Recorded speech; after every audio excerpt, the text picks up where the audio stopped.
Hello student, Ram रतन study YouTube channel में आपका स्वागत है। अब हम पढ़ेंगे हिंदी में। अभी हमने पढ़े हैं स्वर के बारे में, स्वरों का उच्चारण या स्वर के भेद, मात्रा के आधार पर स्वरों का भेद पढ़ा और उच्चारण के आधार पर स्वरों का भेद। आज हम डिटेल से पढ़ने जा रहे हैं व्यंजन वर्णमाला। स्वर वर्णमाला को हम बहुत अच्छी तरह से स्वरों के बारे में बहुत डिटेल से हम बता चुके हैं। आज बहुत डिटेल से बहुत अच्छी तरह से व्यंजन वर्णमाला के बारे में पढ़ेंगे कि मूल रूप से व्यंजन कितने होते हैं, कुल व्यंजन कितने होते हैं और व्यंजनों का उच्चारण कहाँ से होता है, क्या होता है। ठीक है ना। तो आइए देखिए व्यंजन वर्ण होते क्या हैं। तो वे वर्ण जो स्वरों की सहायता से बोले और लिखे जाते हैं व्यंजन वर्ण कहलाते हैं। व्यंजन वर्ण स्वरों की सहायता से बोले एवं लिखे जाते हैं।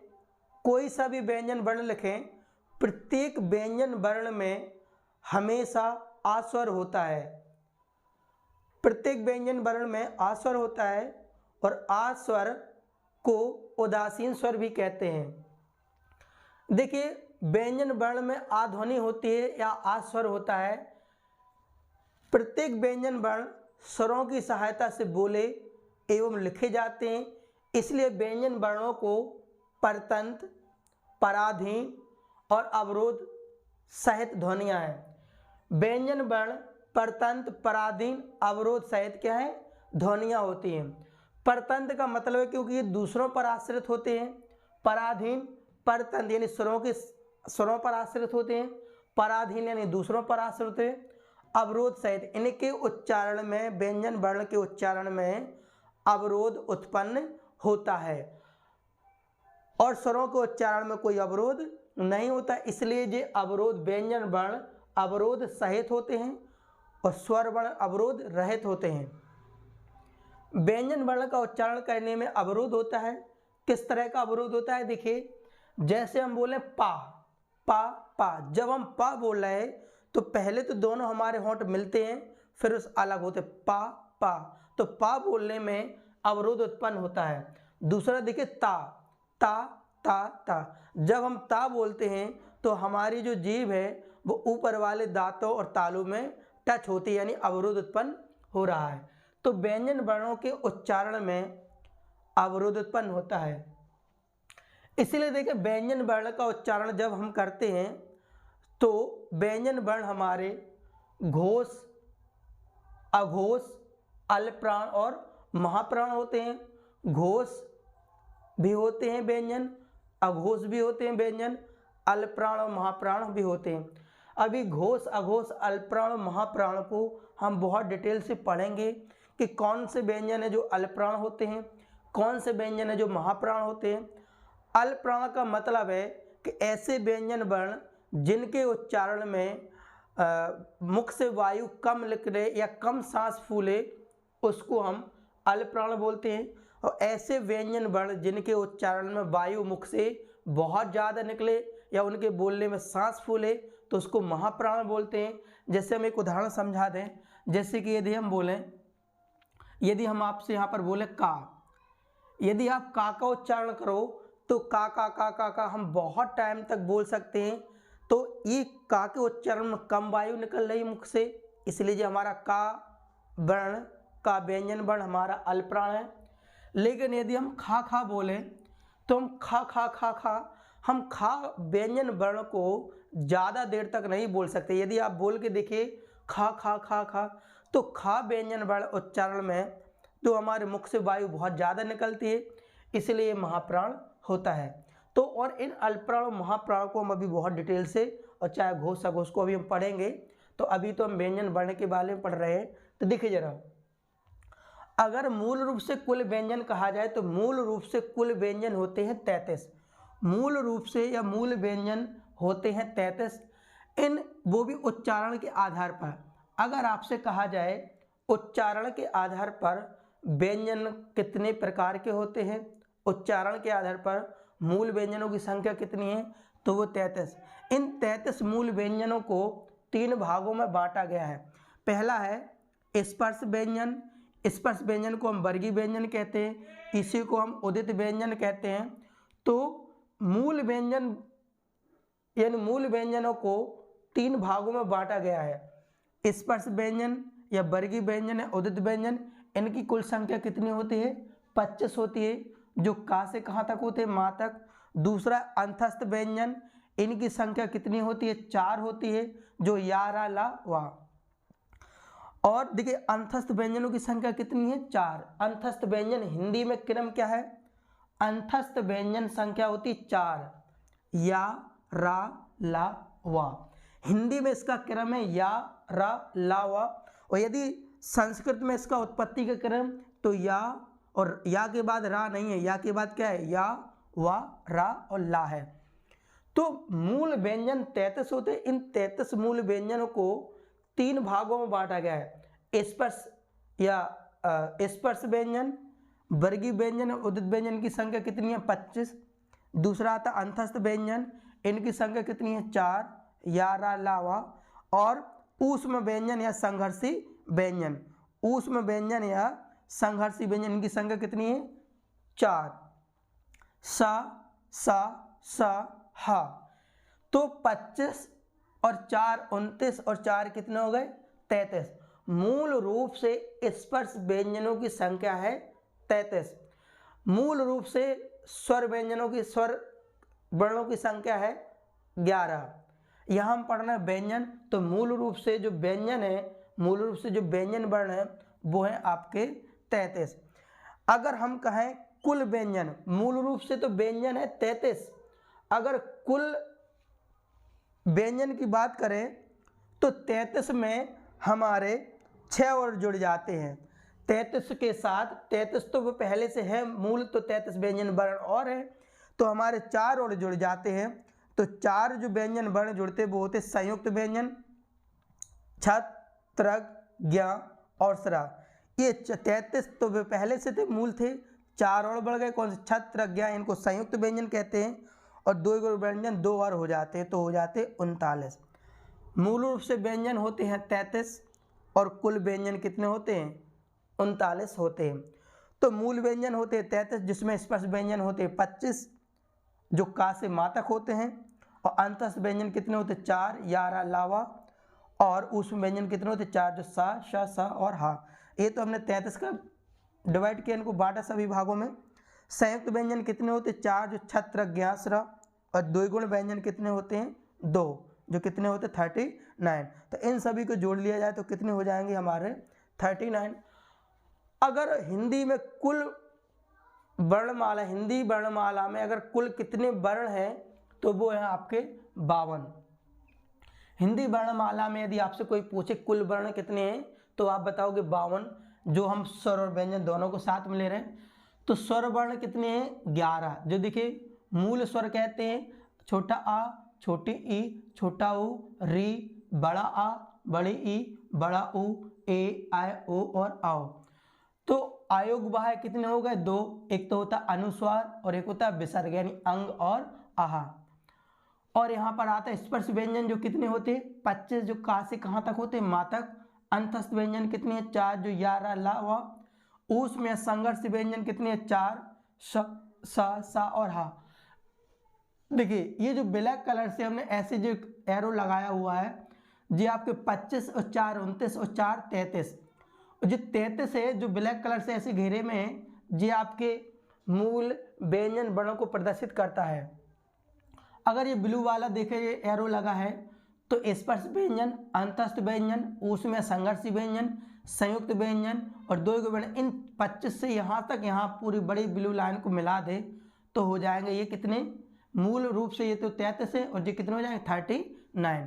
तो इसको हमने बहुत डिटेल से, जो 52 मूल वर्ण होते हैं उनको हमने बांटा है। अब हम एक एक व्यंजन वर्ण को डिटेल से पढ़ेंगे। तो पहला है ऊष्म स्पर्श व्यंजन। पहले हम हेडिंग पढ़ेंगे यहाँ पर स्पर्श व्यंजन, स्पर्श व्यंजन या वर्गीय व्यंजन, उदित व्यंजन या स्पृष्ट व्यंजन, इसको हम डिटेल से पढ़ेंगे। और स्पर्श व्यंजनों से बहुत ज़्यादा क्वेश्चन पूछे जाते हैं या इस स्पर्श व्यंजनों से बहुत तरह के क्वेश्चन बनते हैं और स्पर्श व्यंजनों का प्रयोग आपका संधि में प्रयोग होगा। तो इसलिए स्पर्श व्यंजनों को बहुत अच्छी तरह से समझिए, यहाँ से क्वेश्चन बहुत अच्छी तरह से पूछे जाते हैं। स्पर्श व्यंजन, वर्गीय व्यंजन, स्पर्श व्यंजन को हम वर्गीय व्यंजन कहते हैं, उदित व्यंजन भी कहते हैं, स्पृष्ट व्यंजन भी कहते हैं। तो आइए स्पर्श व्यंजन होता क्या है तो सुनिए। जिन व्यंजन वर्णों का उच्चारण करते समय मुख के अंदर जो वायु, फिर से सुनिए, जिन वर्णों का उच्चारण करते समय वायु फेफड़ों से निकलती हुई, जब हम व्यंजन वर्णों का उच्चारण करते हैं तो वायु फेफड़ों से निकलती हुई मुख के अन्य भागों को, मुख के अन्य भाग देखिए कौन कौन से, जैसे कंठ, तालु, मूर्धा, दंत, होष्ठ को स्पर्श करते हुए निकलती है, इसलिए हम इन्हें स्पर्श व्यंजन कहते हैं। स्पर्श व्यंजनों को 1, 2, 3, 4, 5 वर्गों में बांटा है, इसलिए इनको वर्गीय व्यंजन कहते हैं। और संस्कृत में से उदित व्यंजन, स्पष्ट व्यंजन कहते हैं। अगर स्पर्श व्यंजन या वर्गीय व्यंजन, उदित या स्पष्ट व्यंजनों की संख्या कहा जाए तो कुल कितनी होती है? 25। जिस प्रकार मूल रूप से व्यंजन होते 33 और कुल होते 39, उसी प्रकार से स्पर्श व्यंजनों की कुल संख्या तो है 25, अगर मूल रूप से कहा जाए तो वो हो जाएगी आपकी 16। मूल रूप से स्पर्श व्यंजन हो जाएंगे 16 और कुल कितने हो जाएंगे? 25। तो मूल रूप से कैसे 25 है जरा समझिए, मूल रूप से 16 कैसे है देखिए। तो मूल रूप से देखिए जरा, तो ये तो हो गए आपके 25 स्पर्श व्यंजन। जरा समझिए, स्थान, कंठ, जब स्पर्श व्यंजनों का हम उच्चारण करते हैं तो मुख के अन्य भागों से स्पर्श करते हुए निकलते, इसलिए इसको स्पर्श व्यंजन। और स्पर्श व्यंजनों को 5 भागों में बांटा गया है। देखिए यह स्पर्श व्यंजन मुख के 5 भागों को स्पर्श करते हुए निकलते हैं। वो कौन से होते हैं? कंठ, तालु, मूर्धा, दंत और होष्ठ। अगर हम कहें कंठ ये होता है, कंठ से किन व्यंजन वर्णों का उच्चारण होता है? तो कंठ से होता है का वर्ग का। अब सुनिए, का वर्ग के अंदर क्या आता है? का, खा, गा, घा, और इसको बोलते इंगा। फिर से सुनिए, का वर्ग के अंदर क्या आता है? का, ख, गा, घा और इंगा। इसके अंदर आता है इंगा। तालु से किस वर्ग का उच्चारण होता है? चा वर्ग का। जिस प्रकार कंठ से का वर्ग का उच्चारण होता है, कंठ से का वर्ग के व्यंजन वर्णों का उच्चारण होता है। और का वर्ग में कौन कौन से व्यंजन वर्ण आते हैं? वो आते का, ख, ग, घ और इंगा।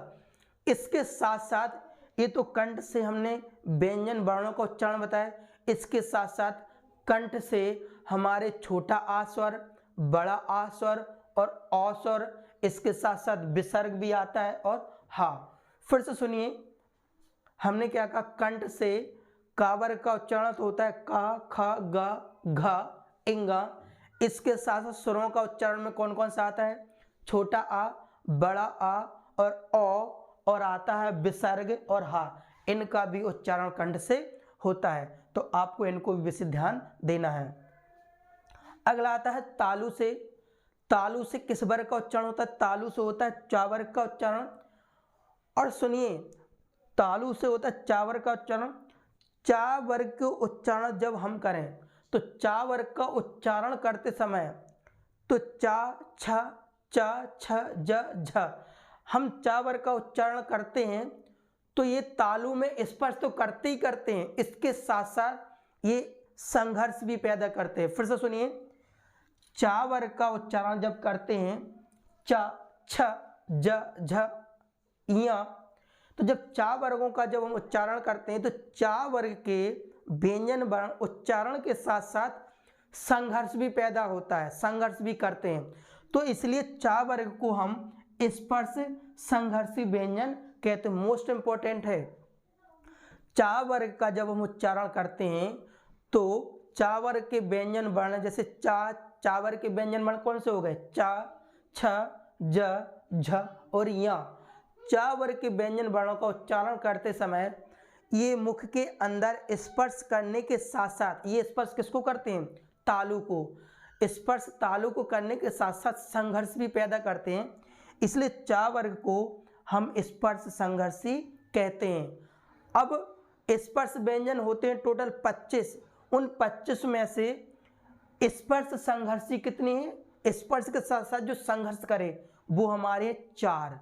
स्पर्श संघर्षी व्यंजन कितने हैं? 4, जो चा, छ, जा और झा हमने लिख दिया स्पर्श संघर्ष, ठीक है ना। अगला आता हमारा मूर्धा। मूर्धा से किस व्यंजन वर्णों का उच्चारण होता है? तो मूर्धा से टा वर्ग के व्यंजन वर्णों का उच्चारण होता है। तो टा वर्ग का देखिए, टा, ठा, ड, ढ, अणा, अणा, ठीक है, रावण, अण, ठीक है, टा, ठा, ड, ढ, अणा, यानी टा वर्ग का उच्चारण किससे होता है? मूर्धा से होता है। मूर्धा से किस वर्ग का उच्चारण होता है? तो मूर्धा से टा वर्ग का उच्चारण होता है। और टा वर्ग के अंदर कौन से व्यंजन वर्ण आते हैं? तो टा, ठ, ड, ढ और ण ये आते हैं। इसके साथ साथ देखा जाए तो रा, री और सा का उच्चारण भी होता है। चा वर्ग के साथ, चा वर्ग में फिर से सुनिए, चा, छ, ज, झ और या बोलते, इसको क्या बोलते हैं? या। इसको बोलते इंगा, इसको बोलते या, इसको बोलते यणा, ठीक है। तो चा वर्ग में चा, छ, जा, झा और या के साथ साथ छोटी ई, बड़ी ई और या और सा का उच्चारण भी होता है। अब आता ता वर्ग का दंत से। दंत से किस वर्ग का उच्चारण होता है? तो दंत से ता वर्ग का उच्चारण होता है। दंत से ता वर्ग का उच्चारण होता है। और ता के अंदर ता, था, द, धा और ना। फिर से सुनिए, ता वर्ग के अंदर ता, था, द, धा और ना। इसके साथ साथ ला और सा का भी उच्चारण किससे होता है? दंत से होता है। होठ से देखिए, होठ से, होठों से पावर्ग के व्यंजन वर्णों का उच्चारण होता है। और पावर्ग में कौन कौन से व्यंजन आते हैं? पा, फा, बा, भा और मा। देखिए जरा, जैसे बोले पा, पा, जब हम पा बोले तो दोनों होंठ मिल रहे हैं, पा, फिर आता है फा, फा भी मिलता है, बा, बा, भा। तो इन पा वर्ग के व्यंजन वर्णों का जब उच्चारण करते तो हमारे होंठ दोनों मिलते हैं। अब समझिए जरा बात को, एक बार और सुन लीजिए। का, खा, गा, घा और इंगा, इसको बोलते इंगा। कंठ से का वर्ग आता है, का वर्ग में कौन कौन से व्यंजन वर्ण आते? का, खा, गा, घा और इंगा। इसके साथ स्वर देखिए, छोटा आ, बड़ा आ और ओ, विसर्ग और हा भी कंठ से इनका व्यंजन वर्णों का उच्चारण होता है। तालु से किस वर्ग का उच्चारण होता है? चा वर्ग का उच्चारण होता है। और चा वर्ग को हम स्पर्श संघर्षी भी व्यंजन कहते हैं। चा, छा, जा, झा और या बोलते हैं। इसके साथ स्वर देखिए, छोटी ई, बड़ी ई और या और सा आता है। मूर्धा से देखिए, मूर्धा से टा वर्ग का उच्चारण होता है। टा, ठा, डा, ढा, णा, रा और री और सा का उच्चारण होता है। इसके साथ साथ दंत से ता वर्ग का उच्चारण होता है। ता, था, दा, धा और ना और ला और सा का उच्चारण भी होता है। होठ से पावर्ग में कौन कौन से? पा, फा, बा, भा और मा। इसको हम ट्रिक बताएं कैसे, ठीक है। काठ हो गया, कंठ से तो यहाँ का वर्ग का। अब समझना तालु को समझना ताला, तालु को क्या समझना? ताला। और ताला में क्या होती है? चा को समझना चाबी, ठीक है। तो तालु से किस वर्ग का उच्चारण होता है? चा वर्ग का उच्चारण होता है। मूर्धा को समझना मुंह, और मुंह में क्या लिए? तो टमाटर, ठीक है। तो ऐसे समझना, मूर्धा को समझना मुंह और मुंह में क्या लिए? तो टमाटर। तो मूर्धा से किस वर्ग का उच्चारण हो जाए? टा वर्ग का। और टा वर्ग का आपको हमने बता दिया ये आते हैं। दंत को समझना दांत, और ता से समझना टीथ, ठीक है। दांत यानी इंग्लिश में बोलते टीथ। और होस्ट को समझना ओठ, और ओठ पे किसका नाम था? परी, यानी परी का नाम था। होठों पे किसका नाम था? परी का। तो होठ से पा वर्ग का उच्चारण होता है, पा, फा, बा, भा। अब हमें समझना है, इसको हमने बहुत डिटेल से बता दिया है। अब देखिए, प्रत्येक वर्ग का पंचम वर्ण, फिर से सुनिए, प्रत्येक वर्ग का पंचम वर्ण। का वर्ग का पंचम वर्ण इंगा, चा वर्ग का पंचम वर्ण या, टा वर्ग का अंतिम वर्ण पंचम वर्ण या, और ता वर्ग का पंचम वर्ण ना, और पा वर्ग का पंचम वर्ण मा, यानी प्रत्येक वर्ग का पंचम वर्ण वो हमारा कहलाता है नासिक। क्या कहलाता है? नासिक। यानी इन व्यंजन वर्णों का उच्चारण करते समय हमारे जो वायु है मुख के साथ साथ नाक से भी निकलती है, इसको हम नासिक कहते हैं। अब हमारी बातों को सुनना। टोटल स्पर्श व्यंजन कितने हैं? 25। उन स्पर्श व्यंजन 25 में से 5 हमारे क्या हो गए? नासिक के। अगर 25 व्यंजन वर्णों में से 5 नासिक हैं तो बाकी बचे 20, और 20 हमारे क्या हो जाएंगे? अनुनासिक। तो अगर आपसे नासिक की संख्या कहा जाए तो वो है हमारे 5, और अनुनासिक कहा जाए तो वो हमारे हैं 20। तो 25 स्पर्शी व्यंजनों में से 5 व्यंजन वर्ण हमारे हैं नासिक। तो 25 में से 5 चले गए तो बचे 20 व्यंजन वर्ण, और 20 व्यंजन वर्णों में से 4 हमारे क्या हैं? स्पर्श संघर्षी। स्पर्श नहीं है, स्पर्श के साथ साथ संघर्ष भी करते हैं। तो 25 में से 5 नासिक हो गए तो बचे 20, और 20 में से 4 हमारे स्पर्श संघर्षी निकल गए तो बचे 16, और जो 16 बचते हैं वही हमारे मूल रूप से स्पर्श कहलाते हैं। तो मूल रूप से स्पर्श कितने हो गए? 16, और कुल कितने हो गए? 25। मूल रूप से स्पर्श जो 16 व्यंजन वर्ण वो देखिए कौन कौन से? का, ख, ग, घ। फिर चा वर्ग का नहीं हो क्योंकि तो वो स्पर्श के साथ साथ संघर्ष भी है चा वर्ग। तो फिर टा, ठा, डा, ढा, टा, था, दा और धा, पा, फा, बा, भा। 1 2 3 4 5 6 7 8 9 10 11 12 13 14 15 16। ये 16 जो हमने बताया ये मूल रूप से स्पर्श व्यंजन है। तो और यहाँ पर अब देखिए हमने इसको बहुत डिटेल से बता दिया है स्पर्श व्यंजन के साथ। बाद अब हम पढ़ेंगे अगले वाले ये वाला ऊष् व्यंजन या संघर्ष व्यंजन, इसको बहुत डिटेल से पढ़ेंगे। तो यदि आपको वीडियो अच्छा लगा हो तो प्लीज़ कमेंट करके ज़रूर बताएं, चैनल को सब्सक्राइब करें, लाइक करें, शेयर करें। ठीक है, मिलते हैं नेक्स्ट वीडियो में।